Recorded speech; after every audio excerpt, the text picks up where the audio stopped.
भारत में ब्रिटिश काल के कानूनों की जगह अब नए आपराधिक कानून प्रभावी होंगे। जी हां, 1 जुलाई 2024 से भारतीय दंड संहिता की जगह भारतीय न्याय संहिता लागू होगी।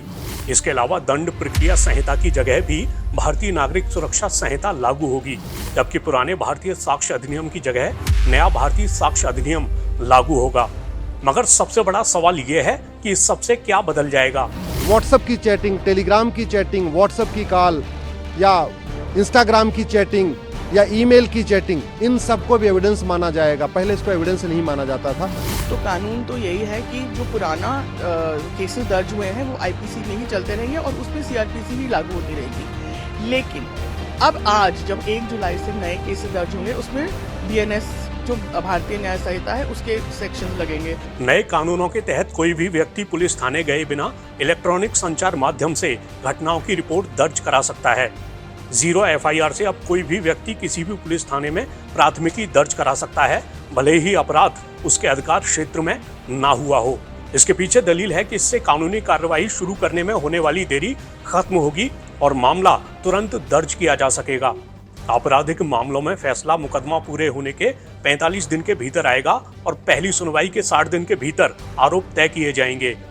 रेप सर्वाइवर्स का बयान कोई महिला पुलिस अधिकारी उसके अभिभावक या रिश्तेदार की मौजूदगी में दर्ज करेगी और मेडिकल रिपोर्ट 7 दिन के भीतर देनी होगी। नए कानूनों में संगठित अपराधों और आतंकवादी गतिविधियों को परिभाषित किया गया है। राजद्रोह की जगह देशद्रोह को लाया गया है। सभी तलाशी और जब्ती की कार्रवाई की वीडियोग्राफी कराना अनिवार्य कर दिया गया है। महिलाओं और बच्चों के खिलाफ अपराधों पर नया अध्याय जोड़ा गया है।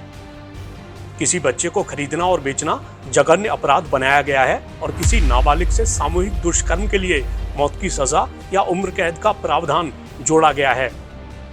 ओवरलैप धाराओं का आपस में विलय कर दिया गया है।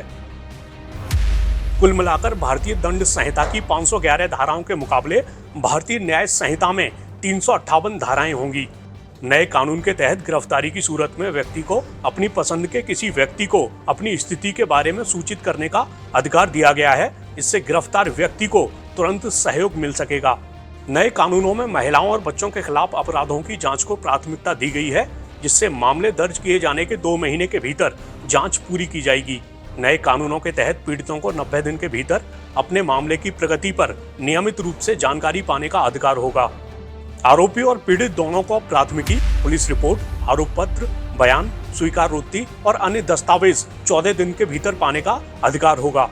अदालतें समय रहते न्याय देने के लिए मामले की सुनवाई में गैर जरूरी देरी से बचने के लिए अधिकतम 2 बार मुकदमे की सुनवाई स्थगित कर सकेंगी।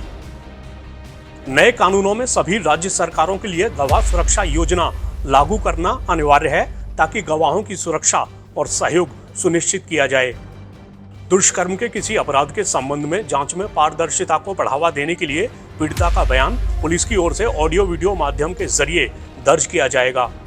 महिलाओं, 15 साल से कम के बच्चों, 60 साल की उम्र से ज्यादा के लोगों और दिव्यांग या गंभीर बीमारी से पीड़ित लोगों को पुलिस थाने आने से छूट दी जाएगी और वे अपने निवास स्थान पर ही पुलिस सहायता पा सकेंगे।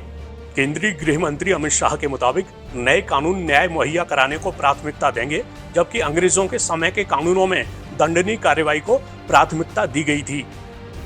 सबसे बड़ा फायदा ये है कि मान लीजिए आपके खिलाफ कोई मुकदमा होता है, कोई अपराध होता है बंगाल में, और बंगाल में आप एफआईआर कराने से डरते हैं, आपकी एफआईआर नहीं लिखी जा रही है, तो आप उत्तर प्रदेश में आके या दिल्ली में आके भी अपनी एफआईआर दर्ज करा सकते हैं।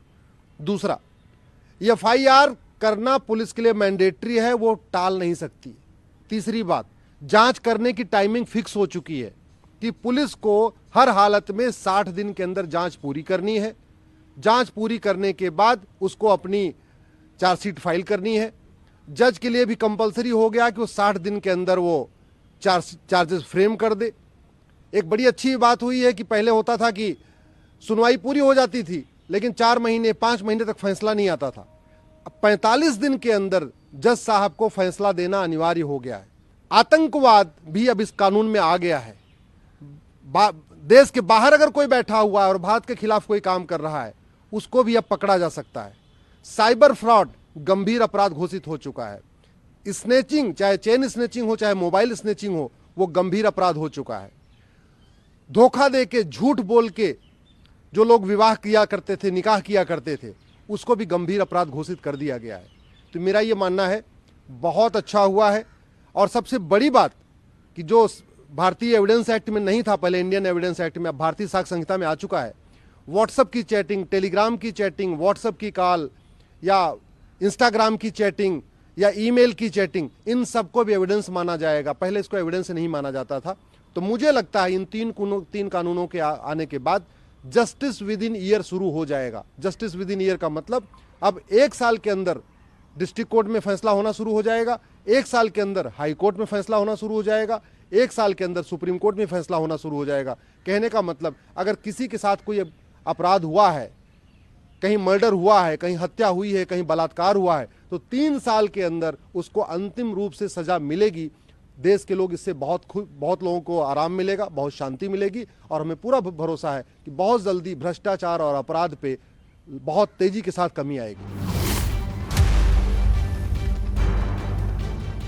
इसमें जो सबसे अच्छी बात यह है कि उसमें हम एक तरीके से दंड से न्याय की ओर जा रहे हैं, जिसमें हमारा विक्टिम सेंट्रिक अप्रोच बहुत ज्यादा है, चाहे वो सिटीजन सेंट्रिक हो या फीमेल या वीकर सेक्शन की तरफ ज्यादा हो। दूसरा जो सबसे महत्वपूर्ण बात है कि इसमें पहली बार डिजिटल एविडेंस पे बहुत जोर दिया गया है। इस डिजिटल एविडेंस पे जोर देने का से मतलब ये है कि अब साक्ष्य आपके डिजिटली रिकॉर्डेड होंगे, और जब आपके एविडेंस डिजिटली रिकॉर्ड होते हैं तो उसमें एक सबसे अच्छी बात रहती है कि आप बहुत ज्यादा बदलाव नहीं कर सकते, आप बहुत ज्यादा चेंज नहीं कर सकते, और दूसरा उसको कोर्ट को भी समझने में और उसको अप्रिशिएट करने में आसानी हो जाती है।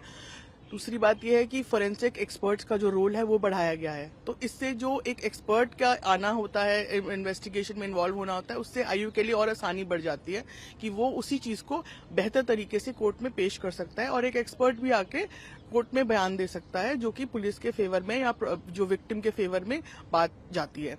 तो कानून तो यही है कि जो पुराना केसेस दर्ज हुए हैं वो आईपीसी में ही चलते रहेंगे और उसमें सीआरपीसी ही लागू होती रहेगी।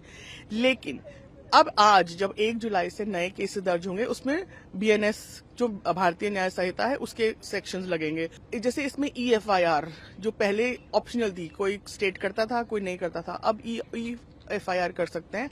आप घर बैठे आप कंप्लेंट भेज सकते हैं।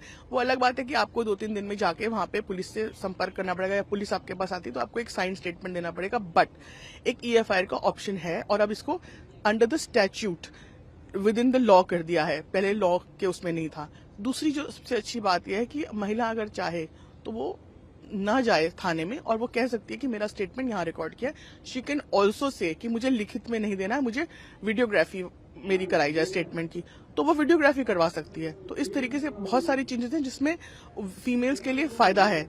दूसरा ये कि बहुत सारी चीजें, जैसे एक होता था कि वॉयरिज्म या किसी का पीछा करना या उस तरीके से, तो बहुत सारे सेक्शंस को इन्होंने चेंज कर दिया। जैसे वॉयरिज्म पर्टिकुलरली जो सेक्शन था जो पहले उसमें आता था आईपीसी में, उसका जो उसमें बदलाव उन्होंने किया, उसमें पहले होता था कि सिर्फ ये मेल्स के ऊपर हो सकता था, बट नाउ अगर एक लेडी भी किसी दूसरी लेडी को के साथ वॉयरिज्म करती है या उसको डिसरोब करती है तो उसके लिए सिमिलर पनिशमेंट होगी। तो ये इन्होंने इसको जेंडर न्यूट्रल कर दिया है। तो इसमें ऐसा नहीं कि आपके जो यौन उत्पीड़न है वो आदमी ही कर पाएगा, औरत भी कर सकती है आपके साथ यौन उत्पीड़न, स्पेशली लेडीज के अगेंस्ट।